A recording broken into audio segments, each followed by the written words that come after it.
안녕하세요. 이모세 목사입니다. 오늘은 예수님은 왜 겨자씨로 천국을 비유했을까라는 주제로 재미난 얘기를 나눠보고자 합니다.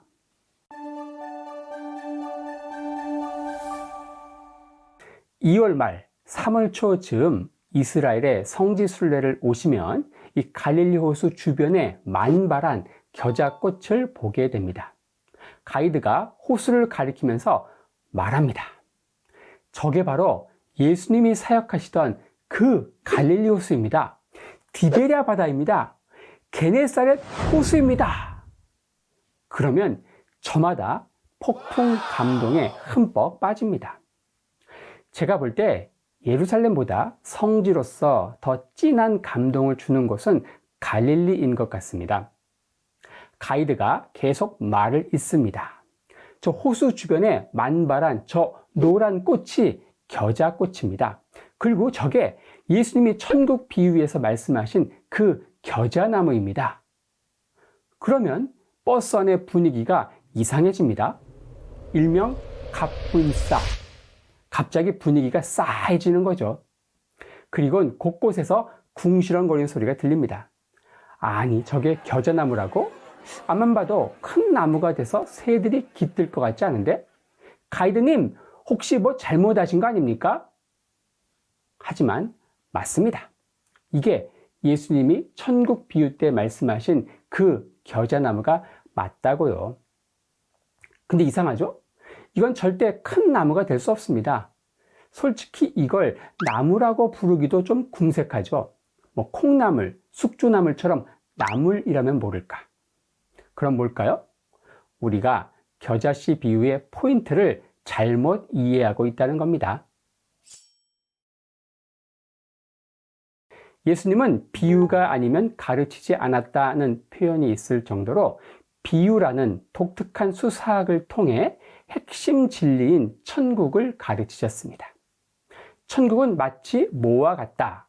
The kingdom of God is like 땡땡땡. 뭐 이런 표현이 복음서에 자주 나옵니다. 이 땡땡땡 안에는 당시 배움이 짧은 민초들이 일상에서 접하는 쉽고 친근한 소재들이 들어갑니다. 예수님은 절대 천국이란 무엇인가 란 이 형이상학적 주제로 심오한 신학 강론을 하신 게 아닙니다. 만약 그랬다간 무지랭이 청중들은 전부 골아 떨어졌을 것입니다. 천국은 마치 사람이 자기 밭에 갖다 심은 겨자씨 한 알 같으니, 여기서 예수님은 천국을 겨자씨에 비유합니다. 겨자나무는 갈릴리를 특산지로 하는 고작 1.8m까지밖에 자라지 않는 다년생 잡초입니다. 예수님은 사역의 대부분을 이 갈릴리에서 하셨죠. 갈릴리 사람들한테 천국을 겨자꽃에 비유한 것은 마치 제주도 사람들한테 천국은 마치 유채꽃과 같으니 뭐 이렇게 말한 것과 같죠. 이 얼마나 탁월한 교수법입니까? 갈릴리에선 삼척동자도 다 압니다. 이 겨자풀이 길거리에 널려있는 흔하디 흔한 잡초라는 걸. 그런데 예수님은 이 잡초의 씨를 정원에 갖다 심는데요. 그리고 그걸 잘 가꿔서 새들이 깃들 정도의 거목으로 키운다네요. 여러분, 이 정원을 가꾸는 데 있어서 가장 중요한 게 뭘까요? 바로 수시로 자라는 잡초를 뽑는 겁니다. 잡초는 뽑는 거지 심는 게 아닙니다.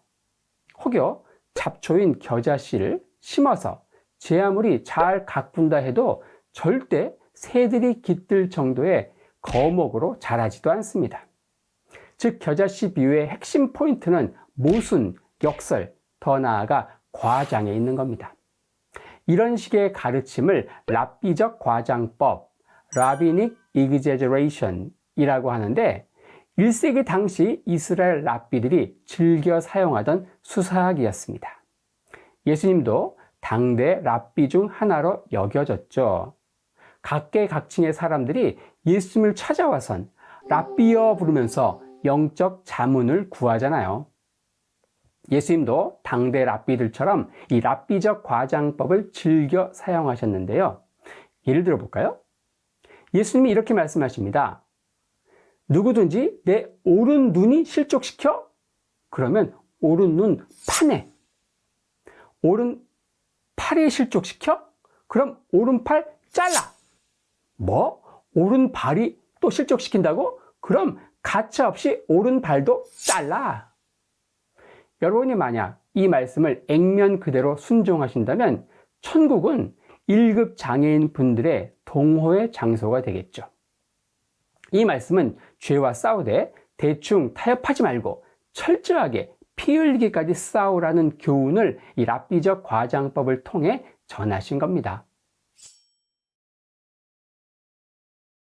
겨자풀은 갈릴리에서 자라는 대표적인 잡초입니다. 잡초는 갖다 심는 게 아니고 게다가 심어서 잘 가꾼다고 해도 절대 거목으로 자라지도 않습니다.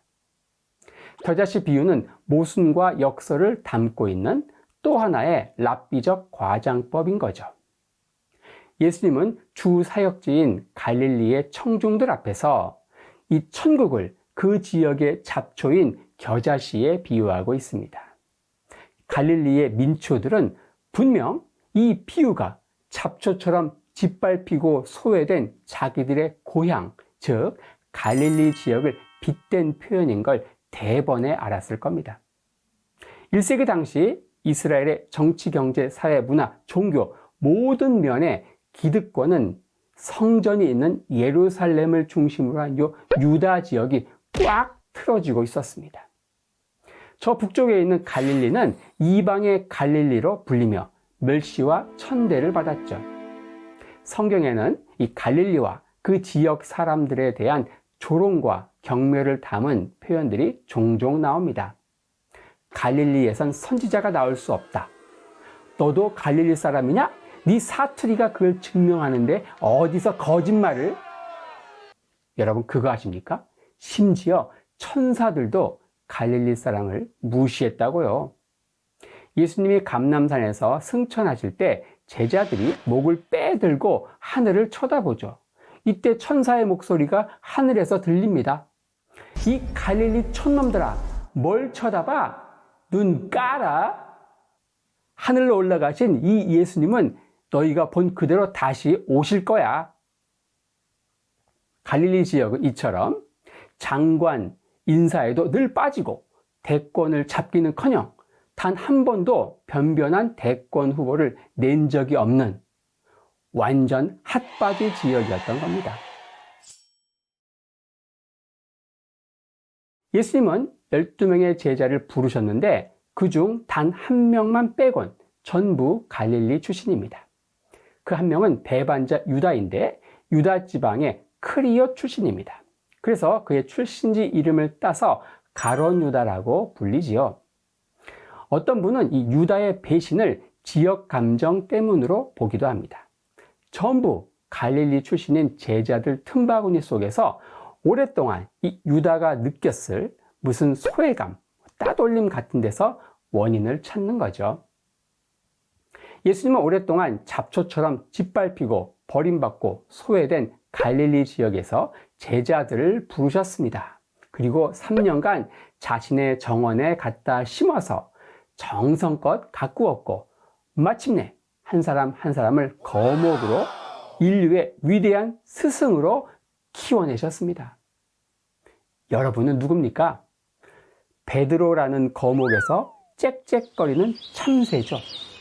그리고 저는 누굴까요? 요한이라는 거목에서 제잘거리는 제비입니다. 자, 어떻습니까?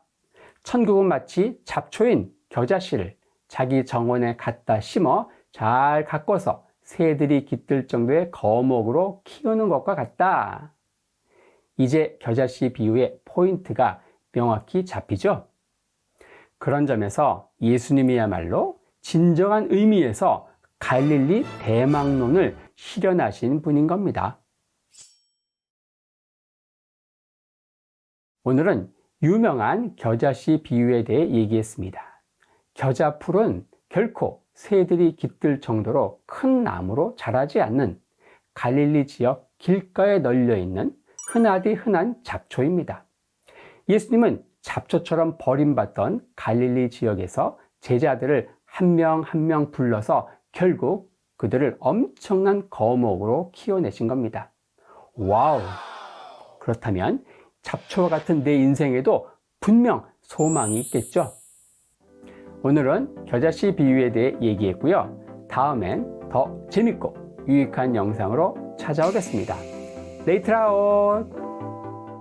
영상 하단에 소그룹 나눔을 위한 질문을 3개씩 넣었습니다. 청작년 순모임에서 본 영상을 효과적으로 사용하실 수 있을 거예요. 감사합니다.